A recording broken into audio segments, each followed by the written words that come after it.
फिर से हम रुक करते हैं चर्चा का। हमारे साथ कुछ मेहमान जुड़ रहे हैं। न्यूज़ 8 शरद द्विवेदी जी जुड़ रहे हैं और साथ ही उज्जैन से हमारे साथ आचार्य महामंडलेश्वर शांति स्वरूपानंद महाराज जी जुड़ रहे हैं। शरद जी की सबसे पहले हम प्रतिक्रिया लेंगे। शरद जी, क्या कहेंगे? आज बड़ा सौभाग्य का दिन है, सोमवार का दिन है, महाकाल का दिन है और विश्वनाथ धाम एक अकल्पनीय, एक अनंत ऊर्जा से आज भरा हुआ है। बिल्कुल दीपक, और एक सबसे महत्वपूर्ण बात, जो सबसे इम्पॉर्टेंट बात है वो ये है कि काशी विश्वनाथ मंदिर जिनको जाने का सुअवसर मिला है, जो वहाँ गए हैं, उन्होंने देखा है कि मैं भी वहाँ, मुझे भी जाने का सुअवसर मिला। तो एक बहुत ही चूँकि प्राचीन नगरी है, दुनिया की प्राचीनतम नगरी काशी है, वाराणसी है, संसार के जो सबसे पुराने शहर हैं उनमें से एक है वाराणसी।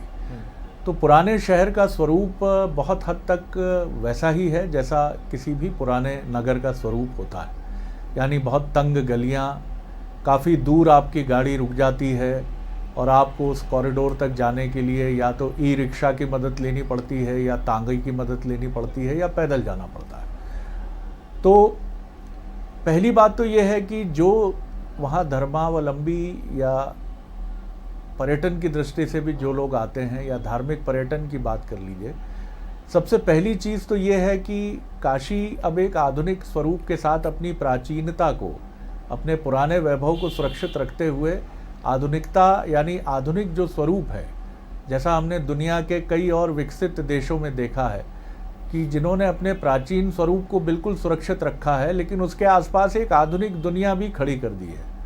उसका सबसे बड़ा लाभ ये हुआ है कि उस शहर में आने वाले वो पर्यटक जो उस शहर के प्राचीन स्वरूप को देखने आते हैं, वो आधुनिक सुविधाओं का उपयोग करते हुए प्राचीनता से रूबरू होते हैं, उसको देखते हैं, समझते हैं। तो वाराणसी में इस बात की आवश्यकता, प्रधानमंत्री नरेंद्र मोदी, जैसा आप और हम सब जानते हैं, वो गुजरात से आते हैं और वो ये बहुत बेहतर समझते हैं। गुजरात देश के उन राज्यों में से है जो धार्मिक पर्यटन हो, चाहे सोमनाथ मंदिर का, या फिर आप बात करें गुजरात के दूसरे पर्यटन स्थल की, आप और हम खुद जानते हैं, आप वहाँ होकर भी आए हैं, केवड़िया की मैं बात कर रहा हूँ, कि किस तरह से प्रधानमंत्री जी की संकल्पना के अनुरूप वहाँ पर न सिर्फ विश्व की सबसे ऊंची प्रतिमा के तौर पर सरदार वल्लभ भाई पटेल जी की प्रतिमा लगी, बल्कि केवड़िया आज देश और विदेश का एक बहुत महत्वपूर्ण पर्यटन स्थल भी बना है। तो प्रधानमंत्री जी की संकल्पना यही है कि वाराणसी, जिसका वो लोकसभा में भी प्रतिनिधित्व करते हैं, उस क्षेत्र में, उस नगरी में कुछ ऐसी सुविधाओं का विस्तार हो, क्योंकि पर्यटकों का इनफ्लो वाराणसी में बहुत है और इसी तरह काशी विश्वनाथ मंदिर आने वाले, ज्योतिर्लिंग के दर्शन करने वाले श्रद्धालुओं की भी वहाँ पर बहुत भारी उपस्थिति, बहुत भारी भीड़ होती है। अब जो श्रद्धालु वहाँ जाएंगे इस कॉरिडोर के निर्माण के बाद, उनके लिए अब वो अनुभव बहुत भिन्न होगा। यानी भगवान शिव का वही अर्वाचीन स्वरूप है जो जिसकी आप और हम सब जो भी सनातन परंपरा से जुड़े हैं, वो सब उसके महत्व और उसके दर्शन के लिए इच्छा रखकर वहाँ जाते हैं। लेकिन उसके साथ ही वो आधुनिक सुविधाओं की बात की, एक बहुत ही साफ सुथरा परिवेश जहाँ तमाम तरह की सुविधाएं हों, ट्रैफिक जाम ना हो, कहीं कोई भारी भीड़ या भगदड़ जैसी स्थिति ना हो, क्योंकि 800 करोड़ रुपए की लागत से ये जो पूरा कॉरिडोर डेवलप किया गया है और अभी भी कार्य चल रहे हैं, ये उस पूरे नगरी को और काशी विश्वनाथ मंदिर को एक बहुत अलग स्वरूप देंगे। और मैं आपको बता दूं, बहुत उल्लसित है ये बताते हुए मन की, इसी तरह मध्य प्रदेश में भी उज्जैनी, काशी की तरह ही उज्जैनी भी ज्योतिर्लिंग की नगरी है, वहाँ भी 750 करोड़ रुपए की लागत से एक पूरा कॉरिडोर बन रहा है 20 एकड़ में, जिसमें काफ़ी 200 करोड़ से ऊपर के काम अब तक हो चुके हैं। स्मार्ट सिटी प्रोजेक्ट के तहत ये काम मेनली किए जा रहे हैं। तो एक बहुत ही अच्छा स्वरूप जो हमारे धर्म स्थलों में अक्सर हम देखते हैं, उसको किसी कमी के रूप में नहीं लेना चाहिए, लेकिन हम सब ये चाहते हैं कि बहुत साफ सुथरे हों, बहुत व्यवस्थित हों, वहाँ कोई ऐसी चीज़ ना हो, और सुरक्षा की भी पूरी व्यवस्था वहाँ पर हो, क्योंकि हमने देखा है कि कई बार भीड़ भाड़ के बीच में कुछ चुनौतियाँ भी आती हैं। तो इन तमाम स्थितियों को देखें तो एक बहुत अच्छी संकल्पना है कि हमारा धार्मिक पर्यटन तभी बढ़ेगा, चाहे वो स्थानीय हमारे देश के धर्मावलंबी हों, धार्मिक श्रद्धालु हों, या फिर विदेश से आने वाले वो लोग हों जो पर्यटन में रुचि रखते हैं, इन सब का एक संगम इस तरह की परियोजनाओं के माध्यम से संभव है। और प्रधानमंत्री जी ने अर्वाचीन और आधुनिकता दोनों के संगम से इस प्रोजेक्ट को आगे बढ़ाने में मुझे लगता है एक दृष्टि देखी है, सोची है और आगे बढ़ाएंगे। जी बिल्कुल ठीक कहा आपने शरद जी। और जो पर्यटक या हम कह लें श्रद्धालु यहाँ पहुंचेंगे उन्हें एक भिन्न अनुभव यहाँ पर होगा। हमारे साथ शांति स्वरूपानंद महाराज जी भी जुड़े हैं। महाराज जी क्या कहेंगे आप? शरद जी ने बिल्कुल ठीक कहा, एक भिन्न अनुभव होगा श्रद्धालुओं को, लेकिन हम देख रहे हैं कि विश्वधाम का ये पूरा जो भवन रिडेवलपमेंट जिसका हुआ है, ये सिर्फ भवन भर नहीं है, ये हमारी सनातन संस्कृति, ये हमारी आध्यात्मिक ऊर्जा, हमारी परंपराओं का प्रतीक है। क्या कहेंगे? जी, ये तो बात निश्चित है कि मोदी जी बहुत धार्मिक प्रवृत्ति के हैं, आस्थावान है, राष्ट्र के प्रति समर्पित हैं और इस दृष्टि से उन्हें सब तरह का ज्ञान भी है। वो छोटी से छोटी चीज का ध्यान रख करके ही कोई काम करते हैं जिससे कम से कम आलोचना हो। अगर तो वो प्राचीन परंपराओं का ध्यान ना दें, मूर्तियों का ध्यान ना दें, स्थापत्य का ध्यान ना दें, कलाकृतियों का ध्यान ना दें, सब कुछ करें तो फिर वो तो एक धर्म विस्तृति कहलाएगा। ये वो पूरा ध्यान रखते हैं इस बात का कि हमारी पुरातन संस्कृति, पुरातन धर्म, सनातन धर्म ये कहीं किसी भी प्रकार से दिक्कत ना हो, सुरक्षित रहे और इस परंपरा का एक संवाहक होने के नाते और उसी परंपरा में योगी जी ये सब काम देख रहे थे, क्योंकि योगी जी स्वयं एक महात्मा है, सनातन धर्मी है और वो सब तरह के ज्ञान को मोदी जी के माध्यम से भी और संतों के माध्यम से भी, क्योंकि आज भी यद्यपि मुझे तो निमंत्रण वहां का काशी का आज ही मिल पाया है, नहीं तो मैं भी काशी जाकर के स्वयं इस दृश्य का स्वयं प्रत्यक्षदर्शी बनता, लेकिन शायद इसके डाक के अनियमितता के कारण निमंत्रण मुझे अभी 12 बजे के लगभग मिला था।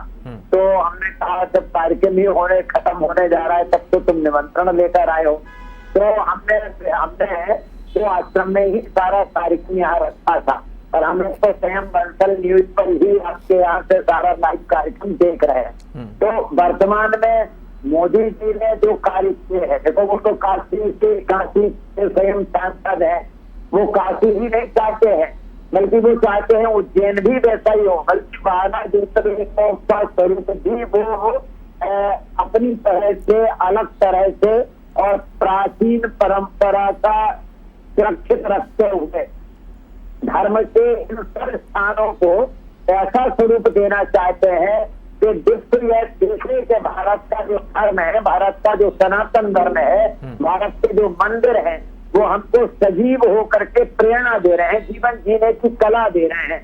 हम सबको भोग की ओर नहीं भगवान की ओर खींच रहे हैं। और अगर ये धर्म स्थान केवल हमारे धर्म स्थान केवल दर्शनीय धर्म स्थान नहीं थे, ये तो परंपरा से धर्म स्थान भी धर्म का केंद्र रहे हैं, उपदेश का केंद्र रहे हैं, ऊर्जा का केंद्र रहे हैं, समाज का मार्गदर्शन करने का केंद्र रहे हैं। ये केवल यही नहीं है कि हमने केवल दर्शन कर लिए, बल्कि जीवन जीने की कैसी शैली हो, जीवन कैसे जिया जाए, कैसे हमारा जीवन सचरित्र बने, कैसे हम इस राष्ट्र के लिए, समाज के लिए, धर्म के लिए अपने आप को समर्पित करें। ये स्वार्थ का नहीं परमार्थ का मार्ग है। ये केवल अपने स्वार्थों के लिए नहीं सोचता है, ये देश के लिए, परमार्थ के लिए जी, निराश्रितों के लिए, ये सर्वभवन की सुखना इस दृष्टि से काम करने वाला देश है, ये धर्म है। तो ये इस धर्म पर यद्यपि मुगलों ने बहुत आक्रमण किए हैं, काशी विश्वनाथ ने इन आक्रमणों को बहुत जिया है, बल्कि काशी विश्वनाथ तो ऐसा ही कहते हैं कि ज्ञानवापी में डाल दिए गए थे। हमारे मध्य प्रदेश के जो माँ अहिल्याबाई हैं, उन्होंने इस मंदिर का जीर्णोद्धार कराया, उन्होंने वहां जाकर के शिवलिंग की स्थापना की और जिसका आज भी सारा विश्व दर्शन कर रहा है। तो काशी तो वैसे ही पुरातन है, लोग ऐसा मानते हैं कि काशी तो भगवान शिव के ऊपर, शिव के त्रिशूल के ऊपर वास करती है, शिव के त्रिशूल पर बसी है। वो काशी तो प्रलय काल में भी उसका नाश नहीं होता है। तो ऐसी काशी जी जिसको बिल्कुल ठीक कह रहे हैं आप महाराज जी, और मैं यही कहूंगा, आपने जो टिप्पणी की है, जो बात कही है, वाकई यहाँ पहुंचकर ना सिर्फ बाबा के दर्शन होंगे, ना सिर्फ आस्था के दर्शन होंगे, बल्कि अतीत का, हम ये कह लें कि अतीत की जो हमारी आस्थाएं, जो परंपराएं, सनातन संस्कृति रही है, उसके भी एक विशाल दर्शन यहाँ पर होंगे। शरद जी, आप अगर कुछ इस चर्चा में पूछना चाहें महाराज जी से, क्या कहेंगे? मेरी एक जिज्ञासा है दीपक, आप भी सहमत होंगे, और मुझे लगता है परम श्रेष्ठ आचार्य श्री जो हमारे साथ जुड़े हैं और जो लाखों करोड़ों लोग इस वक्त इस कार्यक्रम को देख रहे हैं, वो भी सहमत होंगे। मंदिरों का स्वरूप उनकी प्राचीन मान्यता के अनुरूप ही रहता है और वही सुशोभित भी होता है, लेकिन वहाँ तक पहुँचने की व्यवस्था सुगम होनी चाहिए।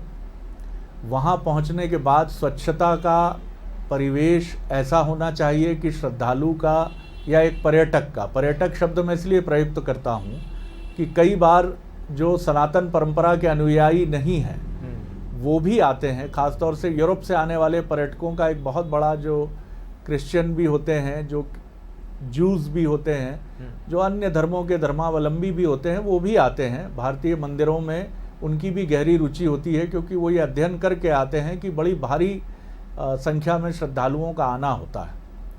इन परिस्थितियों में मंदिरों की व्यवस्था जो है, परम श्रेष्ठ आचार्य श्री इससे सहमत होंगे। पहला तो मुझे लगता है, पहला बिंदु कि 12 ज्योतिर्लिंग जो इस देश में है, और अब जैसा हम सब समझ रहे हैं और जैसी दृष्टि प्रधानमंत्री की है कि इन 12 ज्योतिर्लिंगों की तरफ अब पूरी तवज्जो रहेगी, वहाँ विकास होगा, वहाँ एक कॉरिडोर बनेंगे जो पर्यटन की दृष्टि से और धार्मिक पर्यटन की दृष्टि से उपयोगी होंगे। अगर मैं दक्षिण भारत में रामेश्वरम जाता हूँ तो वहाँ भाषा की चुनौती है। अगर मैं रामेश्वर के ज्योतिर्लिंग से सुपरिचित होना चाहता हूँ तो एक लाइट एंड साउंड शो होना चाहिए, और ऐसे ही लाइट एंड साउंड शो हमारे सारे महत्वपूर्ण पर्यटन स्थलों में होने चाहिए, और सारी भारतीय भाषाओं में जो मुख्य हैं, चाहे वो हिंदी हो, चाहे वो तमिल हो, कन्नड़ हो, मराठी हो, बल्कि मैं तो निवेदित ये भी करता हूँ कि भोजपुरी भी क्यों ना हो, हरियाणवी भी क्यों ना हो, पंजाबी गुरुमुखी भी क्यों ना हो, इन सब में आजकल तकनीक बहुत आगे है।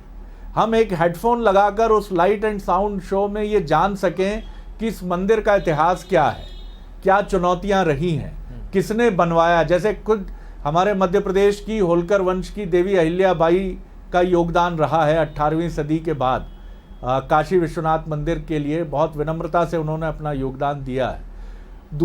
तीसरी महत्वपूर्ण चीज़ यह है कि मंदिर ऐसा केंद्र रहे कि हमारी आस्था और बलवती हो, वहाँ पर अध्ययनशीलता के केंद्र हों, मंदिर से ही जुड़े हुए संस्कृत पठन पाठन के केंद्र हों। आचार्य श्री की एक टिप्पणी इस पर ज़रूर मैं चाहूँगा। जी शरद जी, आपके साथ में पहले भी एक बात चुका हूँ। जी जी, आप कुशलता से सारे प्रश्न करते भी हैं और उनका समाधान भी निकलवाते हैं जी। आपने बिल्कुल ठीक कहा है कि हमारे जो मंदिर हैं वो केवल ईंट पत्थर गारे से बने हुए केवल एक आकृति नहीं है जी। वो समूची मानवता को धर्म का संदेश देकर के उनके जीवन को सचरित्र बनाना, उदार बनाना, दयालु बनाना और धर्ममय जीवन जी करके, त्यागमय जीवन जी करके, त्यागा शांति निरंतरम उस तरफ ले चलने का है जी। आपने जैसा कि कहा कि लाइट एंड साउंड, तो ये भी एक बहुत अच्छा सुझाव है, और ऐसा शायद महाकालेश्वर में होने जा रहा है कि वो यहाँ पर सबसे पहले संभवतः उज्जैन में ही शायद चालू हो।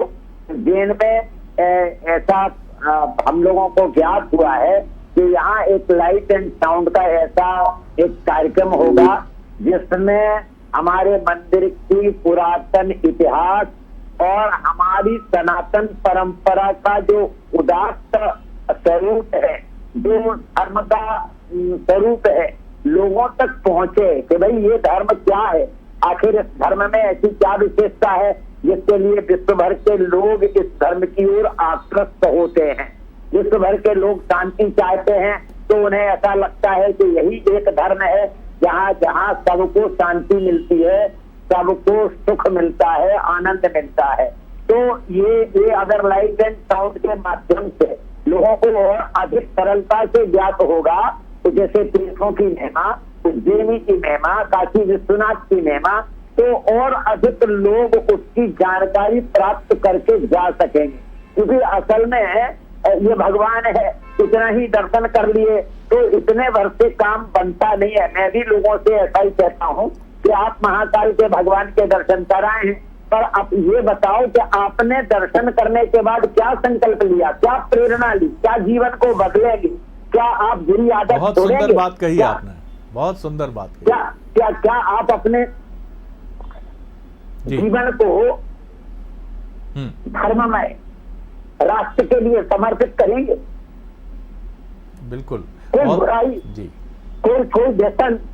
अब बहुत सारे लोग ऐसे आते हैं जो शराब पीते हैं, तो मैं कहता हूँ कि भाई महाकाल तो टोकेंगे नहीं आपको, हम साधु संत तो टोकेंगे, इस नगरी में रहते हैं कि आप ये व्यसन छोड़िए और जीवन को अगर पवित्र करेंगे तो भगवान महाकाल प्रसन्न होंगे। तो तीर्थ से तरंती तीर्थ, शास्त्र कहते हैं तीर्थ का वास चार देता है। और काशी में तो सहज कहते हैं काशी मरणान मुक्ति, काशी में मरने से ही मुक्ति हो जाती है। जी। असल में काशी में मरने से मुक्ति, वैसे तो विरोधाभास भी आता है, लेकिन यही आता है कि मरता है काशी में तो काशी में भगवान शिव के पास जाता है और भगवान शिव अपने लोक में उन जीवों को तारक मंत्र सुना करके और उनको मुक्त कर देते हैं। तो होता तो उपदेश से ही मुक्ति है, लेकिन भगवान शिव स्वयं सदगुरु के रूप में विराजमान रहते हैं और वो मुक्त करते हैं। तो मेरा मतलब है कि जहाँ मुक्ति बचती है, जहाँ जहाँ संस्कृति बचती है, जहाँ व्यक्ति को जीवन की शैली जीने को एक मौका मिलता है, वो उदार संस्कृति में हम सब लोग अपनी केवल ऐसी सामान्य आस्था प्रकट न करें। क्योंकि लोग इसलिए भी बदनाम करते हैं हिंदुओं को कि भाई ये तो केवल मंदिर तक ही सीमित है, समाज की सेवा तक नहीं है या देश की सेवा तक नहीं है। हम मंदिर तक न रहे बल्कि हमारा जीवन शैली, हमारे जीने की शैली और हमारी वाणी इस योग को हो कि हम समाज को एक श्रेष्ठ भारत की ओर ले चले, एक भविष्य हमारा सबका भविष्य एक श्रेष्ठ भविष्य। बहुत सुंदर बात आपने कही है, बहुत सुंदर, बहुत ही महत्वपूर्ण बात है आपकी। कर्मशील भारत हो, जी। हम स्वदेशी अपना करके चले और मंदिरों से ये सब प्रेरणा मिले। मंदिर बने ये केंद्र जो मानवता के केंद्र बने, केवल धर्म का केंद्र नहीं, बिल्कुल ठीक समूचे है। समाज के सुधार का केंद्र बने। यहाँ से लोग शिक्षा लेकर जाएं, यहाँ से लोग ज्ञान प्राप्त करके जाएं और यहाँ इतिहास जानकर ही नहीं बल्कि अपने जीवन की जीने की शैली को सीख करके भी जाएं। बहुत सुंदर बात है दीपक, मुझे लगता है ये नोट बहुत ही सुंदर आचार्य श्री ने हमें दिया है कि धर्म का अर्थ है धार्येति धर्म, यानी जो मनुष्यता का धारण करे, जो मनुष्यता को धारण करे, मनुष्य मात्र के प्रति, जीव जगत के प्रति चराचर चेतना से एक ऐसी सात्विक शांति से भरा रहे, वो मनुष्य है। तो ये बहुत महत्वपूर्ण बात है कि मानव सेवा का चेहरा जो ईश्वर भी कहते हैं, और जैसा आचार्य श्री ने कहा कि ये कई बार बात होती है कि आपका हिंदू धर्म बहुत बड़ा है, विराट है, मानव सेवा की कहाँ क्या कितनी बात है। तो हमारे ये जो धार्मिक प्रकल्प हैं, ये हमारे धार्मिक मठ मंदिर हैं, आचार्य श्री बहुत बहुत महत्वपूर्ण बात कही है, मैं उनको प्रणाम करता हूँ, दंडवत करता हूँ कि उन्होंने बहुत अच्छा संदेश हमें दिया है। तो हमारे मठ मंदिर आध्यात्मिक चेतना के संवाहक सही अर्थों में, जैसा प्राचीन भारतीय परंपरा में वो रहे हैं, कि वो अध्यापन का भी केंद्र बने, कि काशी विश्वनाथ का ये जो मंदिर है ये संस्कृत अध्यापन, ज्योतिष अध्यापन, प्राचीन चेतना के अध्यापन का एक बहुत बड़ा केंद्र बने, और ऐसे ही तमाम ज्योतिर्लिंग और मानव सेवा के भी पर्याय बने। काशी विश्वनाथ मंदिर से जुड़ा बहुत बड़ा मेडिकल कॉलेज भी हो, ईश्वर करे ये संकल्पना भी आगे फलीभूत हो। तो ये जो मानव सेवा के सारे कार्य हैं ये समग्रता प्रदान करेंगे, और यही हमारी अर्वाचीन परंपरा, हमारी धार्मिक परंपरा का हिस्सा रहा है। दीपक, बिल्कुल ठीक कहा आपने शरद जी, और ये कहना आज गलत नहीं होगा इन तस्वीरों को देखकर कि आज प्राचीनता और नवीनता एक साथ सजीव हो रही है। मैं महाराज जी का बहुत प्रणाम करते हुए शुक्रिया अदा करूंगा, उन्होंने वक्त निकाला और हमारे साथ। चाहता हूँ जी जी जी बोलिए।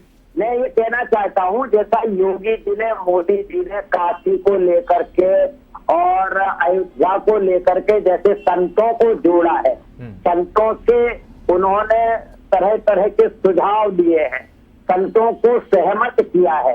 जैसा कि अपने उज्जैन में भी अब कॉरिडोर बन रहा है और प्रदेश के मुखिया माननीय शिवराज सिंह जी उसको देख रहे हैं। मेरा ऐसा कहना है कि यहाँ भी वो संतों को उतना ही महत्व दे जितना योगी जी देते हैं। यहाँ भी संतों की ऐसा जोड़ा जाए सभी को, जिससे कोई काम ऐसा ना हो कि केवल ये राजनीति से प्रेरित हो गया या प्रशासन के लोगों ने करवा दिया। नहीं नहीं, वो सारे कार्य ऐसे हों जो सर्वसम्मति से हो, संतों के सुझाव से हो, संतों को एक साथ बिठाकर बिल्कुल आचार्य जी, और आपकी बात पहुंच गई है, दिया जाए, उनको सिखाया जाए, उनको कार्य समझाया जाए। और हम समझते हैं कि मुख्यमंत्री जी तक आपकी बात पहुंच गई है और वो जरूर, अगर वो देख रहे होंगे, क्योंकि बड़े संवेदनशील हैं मध्य प्रदेश के मुख्यमंत्री, और वो फीडबैक बराबर लेते हैं, चाहे मीडिया की रिपोर्ट्स हों, खबरें हों। और निश्चित तौर पर आपकी ये जो बात है, बंसल न्यूज़ का भी विनम्रता से प्रयास होगा कि इस बात को हम ऊपर राजनीतिक नेतृत्व तक भी ले जाएं, और मुख्यमंत्री जी से भी हमारा आग्रह होगा कि मध्य प्रदेश वो खुद इस परंपरा के धनी रहे हैं और मानते हैं कि साधु संतों के साथ बैठकर विचार विमर्श ऐसे किसी प्रोजेक्ट को और ज़्यादा समृद्ध करेगा। बहुत धन्यवाद आपका दीपक। चलिए, बहुत धन्यवाद करूंगा महाराज जी आपका भी, और बहुत धन्यवाद शरद जी इस चर्चा में हमारे साथ शामिल होने के लिए। तो आज प्राचीनता और नवीनता एक साथ सजीव हो रही है। अभी अभी आपने तस्वीरें देखी किस तरह प्रधानमंत्री नरेंद्र मोदी ने लोकार्पण करते हुए